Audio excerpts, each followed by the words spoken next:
Les garçons passent leur vie à courir après ce qu'ils pensent vouloir, à courir après ce qu'ils croient être l'amour, à courir après des femmes en leur donnant tout de leur énergie, tout de leur attention, tout de leur désir, comme si leur valeur personnelle se mesurait à leur capacité à être disponible, à répondre immédiatement aux messages, à se plier au désir d'une autre personne, mais un homme qui commence à comprendre comprend que cette poursuite n'est jamais un signe d'amour véritable. Qu'elle n'est jamais un signe de force ou de puissance, qu'elle est au contraire le reflet d'une faiblesse profonde, celle de placer le centre de son existence dans le regard, la validation et l'approbation d'une autre personne, et les légendes, celles que l'histoire retiendra, ne font pas de bruit, elles n'insistent pas, elles ne crient pas, elles ne cherchent pas à être comprises ou approuvées, elles s'en vont avec une fluidité silencieuse, laissant derrière elles un vide qui parle plus fort que n'importe quel mot, car elles savent que le véritable pouvoir ne réside pas dans la poursuite constante, dans la démonstration excessive, dans le besoin de contrôle, mais dans la capacité à retirer sa présence, dans la capacité à retirer son énergie, à retirer son attention, à retirer ce qui nourrit le sentiment de toute puissance de l'autre, et ce geste, qui peut sembler simple, qui peut sembler insignifiant pour un œil non averti, est en réalité l'acte le plus puissant qu'un homme puisse poser dans sa vie, car il rompt l'équilibre psychologique de manière invisible, mais totale. Le moment où tu arrêtes de courir après une femme n'est pas un simple changement de comportement, ce n'est pas juste un choix temporaire ou une pause stratégique, c'est un point de basculement fondamental qui transforme non seulement la dynamique entre vous, mais transforme également la perception qu'elle a de toi, du monde et d'elle-même, car tu ne retires pas seulement ta présence physique, tu retires l'accès qu'elle croyait avoir à ton énergie, à ton temps, à ton attention, à cette validation silencieuse mais constante qui, jour après jour, alimentait son ego et consolidait son sentiment de sécurité et de contrôle, et lorsque cette source disparaît, ce n'est pas simplement ton absence qu'elle perçoit, c'est la perte de contrôle qu'elle croyait posséder, et ce vide soudain déclenche une panique silencieuse, une tension intérieure qu'elle n'avait jamais expérimentée auparavant, parce que pour elle, les hommes ne partent jamais vraiment, ils reviennent, ils supplient, ils réclament, et maintenant, pour la première fois, ce n'est pas ce qui se produit. Au début, elle ne comprend pas ce qui se passe, elle se dit que tu es occupé, qu'il doit y avoir une explication rationnelle, qu'il joue peut-être un jeu ou qu'il teste quelque chose, parce que son expérience passée lui a toujours montré que les hommes finissent toujours par revenir, que les hommes finissent toujours par montrer un signe de faiblesse, un signe de désir, un signe qu'ils tiennent à elle, mais cette fois, plus les heures passent et plus les jours s'étendent sans que tu ne répondes. Plus l'idée que tu puisses réellement t'éloigner prend racine dans son esprit, et cette possibilité, qu'elle n'avait jamais envisagée, commence à déstabiliser toutes ses certitudes, toutes ses croyances, et même sa perception de son propre pouvoir sur toi, car elle réalise inconsciemment que pour la première fois, elle n'est plus aux commandes, qu'elle ne peut plus prédire tes réactions, qu'elle ne peut plus contrôler ce que tu fais ni comment tu ressens, et cette perte de contrôle, qu'elle n'a jamais subie auparavant, devient une obsession silencieuse qui ronge son esprit. Alors elle commence à tester, à sonder, à chercher de petites failles, de petits indices, sans jamais agir ouvertement, sans jamais déclarer ses intentions, car elle a appris que le pouvoir se maintient dans la subtilité et le contrôle, et elle commence par des gestes minimes, comme un simple « like » sur une photo, un commentaire anodin, un message sans réelle profondeur ni contenu émotionnel, et chacun de ces gestes n'a pas pour but de renouer un lien ou de créer une conversation, mais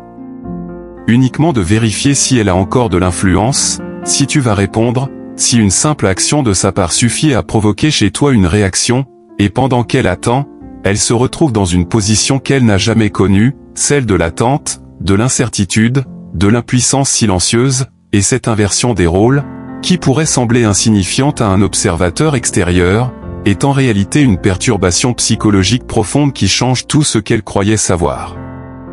sur les relations et le contrôle.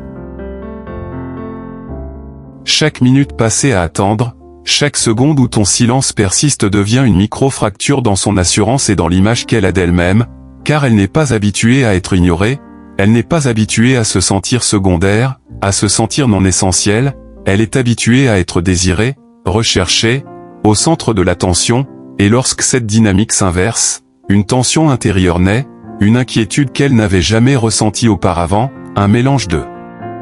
curiosité et de peur qui se traduit par un questionnement incessant, car elle ne peut pas comprendre rationnellement que tu ne reviendras pas simplement pour combler un moment d'ennui ou pour apaiser son ego. Ce départ a une signification plus profonde, une signification que son esprit, entraîné à manipuler et contrôler, n'est pas préparé à accepter.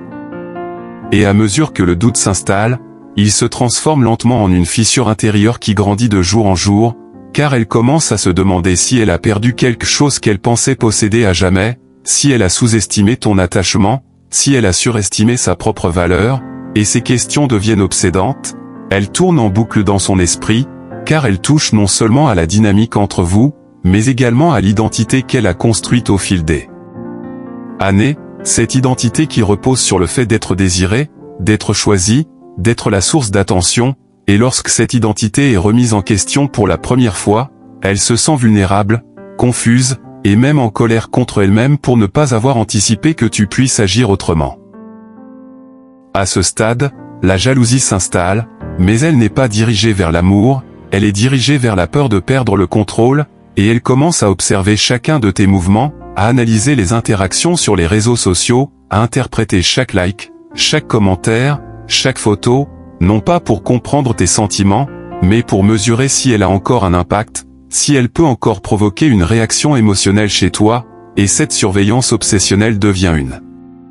torture silencieuse qui la consume intérieurement, car plus elle voit que tu continues ta vie sans elle, plus elle ressent l'impuissance et la frustration.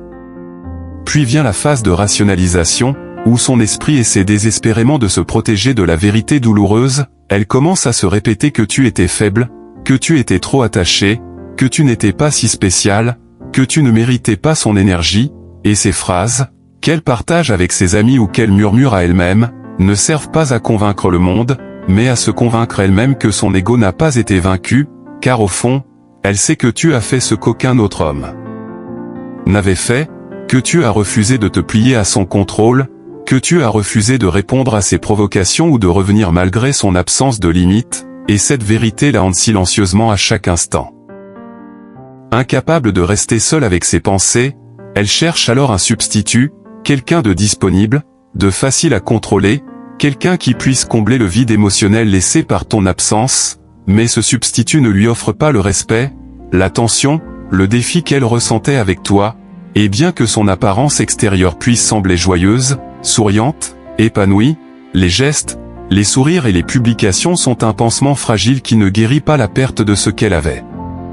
réellement, car aucune distraction ne peut remplacer un homme qui refuse d'être manipulé, qui refuse d'être contrôlé, qui reste indépendant dans ses choix et sa vie.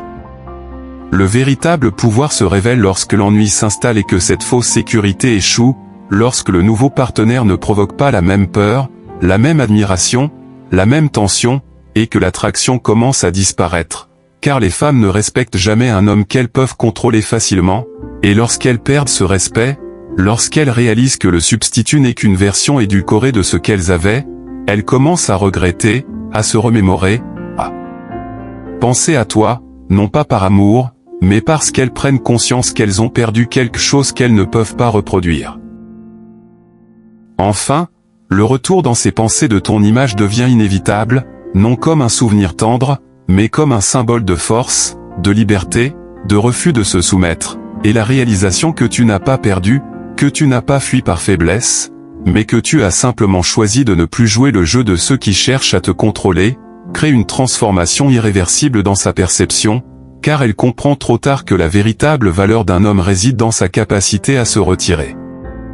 lorsqu'il est ignoré, manipulé ou sous-estimé, et que celui qui sait partir, celui qui sait maintenir son énergie pour lui-même et pour sa propre vie, est l'homme que l'on respecte réellement, celui que l'on n'oublie jamais, celui que l'on ne peut jamais remplacer.